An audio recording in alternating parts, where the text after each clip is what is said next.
بہت بہت پر امید یہ ایک تو حدیث، دوسرا ماشاءاللہ سمندر کو کوزے میں بند کرنے والی بات ہے کہ جو شخص عادتاً اور انٹینشنلی ظاہر ہے کہ وہ اس طرح سے گناہ کرتا ہے، جیسے آپ نے کہا نا کہ پلانڈ ہو، یا آپ نے ایک لفظ استعمال کیا تھا کہ عقل مندی سے، کچھ اس طرح آپ نے کہا تھا. میں نے کہا کہ یہ سیانے گناہ گار، سیانے گناہ. اللہ اکبر، اللہ اکبر.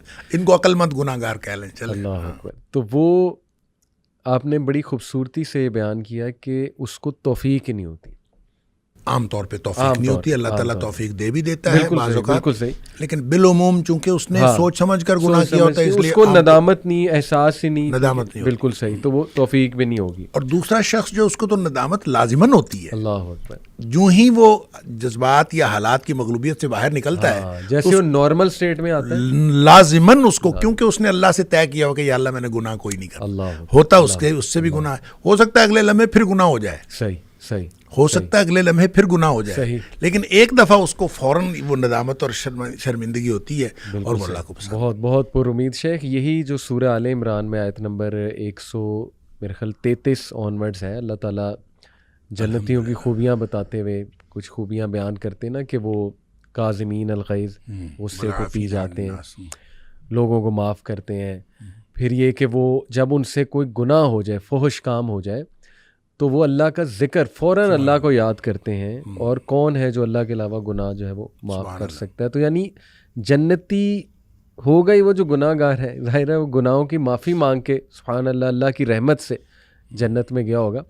کیونکہ شیخ یہ میں اس لیے بھی آپ سے پوچھ رہا ہوں کہ جس دور میں ہم رہ رہے ہیں، نوجوان آپ کو پتہ ہے طرح طرح کے گناہوں میں مبتلا ہیں، جیسے آپ نے کہا ہم سب گناہ گار ہیں.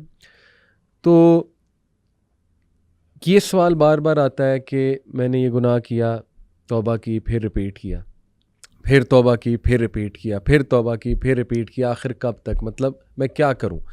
اس سے بار بار، یہ بہت کامن سوال ہے میرے ان باکس میں نوجوانوں کا. تو یہ کہیں نہ کہیں وہ یہ سمجھتے ہیں کہ اس کا مطلب ہے کہ ہماری توبہ نہیں قبول ہو رہی، یا یہ کیا ہے، کچھ ایسی ایڈکشن ہو چکی ہے. جیسے وہ ایک حدیث میں نے شیخ سنی تھی، correct me if I am wrong, کہ اللہ جو ہے نا اس کو بار بار توبہ کرنے والے جو ہے توابین بہت پسند ہے. اور اسی حدیث میں شاید یہ بھی تھا کہ ایک انسان ایک گناہ سے بار بار جو ہے وہ آزمایا جاتا ہے. تو یہ میں ان نوجوانوں کے لیے صرف آپ سے سوال پوچھ رہا ہوں کہ جو شاید مایوسی کا شکار ہو چکے ہیں. جیسے کوئی کہتا ہے، میں کھل کے آپ سے پوچھ لیتا ہوں، کوئی کہتا ہے جی کہ مجھے پون کی ایڈکشن ہے، کہتا ہے جی کہ میں بار بار یہ چیز دیکھ لیتا ہوں اور مجھ پہ جذبات حاوی ہو جاتے ہیں. تو وہ یہ سمجھتے ہیں کہ شاید ہماری توبہ نہیں قبول ہو رہی، اس وجہ سے ہم بار بار اس میں گر رہے ہیں. تو وہ کیا ایسا کریں کہ دیکھیں اس میں نا ویسے تو بہت سارے پہلو ہیں، لیکن میں ایک ڈائریکٹ میں اس کی بات کر لوں. جی دیکھیں جب کوئی شخص توبہ کرتا ہے تو اس کو توبۃ النصوح کرنی چاہیے. صحیح، ٹھیک ہے، توبۃ النصوح، بالکل ٹھیک، قرآن کہتا ہے توبۃ النصوح. صحیح. توبہ اصل میں عمل ہے، استغفار قول ہے، توبہ عمل ہے. زبردست. ٹھیک ہے، لہٰذا توبہ کا معنی ہے واپس آنا، بالکل ٹھیک، اور استغفار کا معنی ہے اللہ سے مغفرت مانگنا.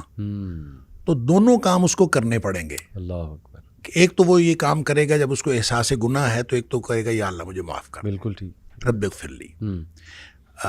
کسی بھی کوئی بھی الفاظ استعمال کرے، لیکن وہ ایک تو اللہ تعالیٰ سے معافی مانگے. صحیح. دوسرا کام وہ یہ کرے گا، وہ واپس آ جائے گا. توبۃ النصوح آ جائے، توبوا الی اللہ ہے، اللہ کی طرف واپس آ جاؤ. توبۃ النصوح، سچی توبہ کر. یہ توبۃ النصوح کیا ہوتی ہے؟ اس کو بعض لوگوں نے تو کہا نصوح جو ہے یہ نصیحت خیر خواہی سے ہے. یعنی ایسی توبہ ہونی چاہیے کہ انسان اپنے لیے خیر خواہی کا اظہار کرے کہ اس کے بعد وہ گناہ نہ کرے. اللہ.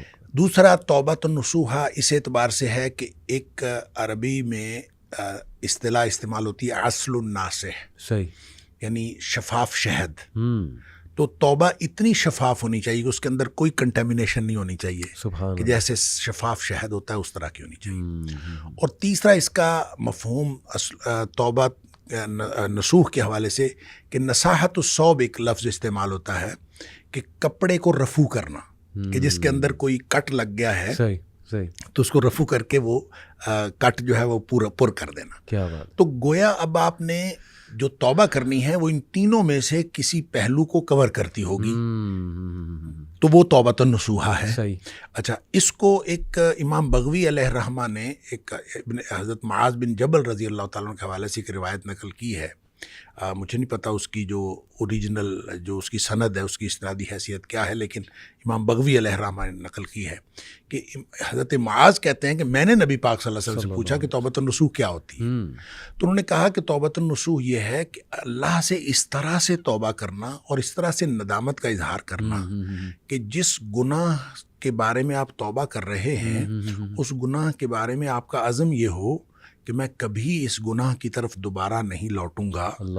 جس طرح جانور کے تھن میں سے دودھ نکل آتا ہے اور وہ واپس کبھی نہیں لوٹتا، اس طرح سے یہ طے کر لینا کہ میں یہ واپس کبھی نہیں لوٹوں گا.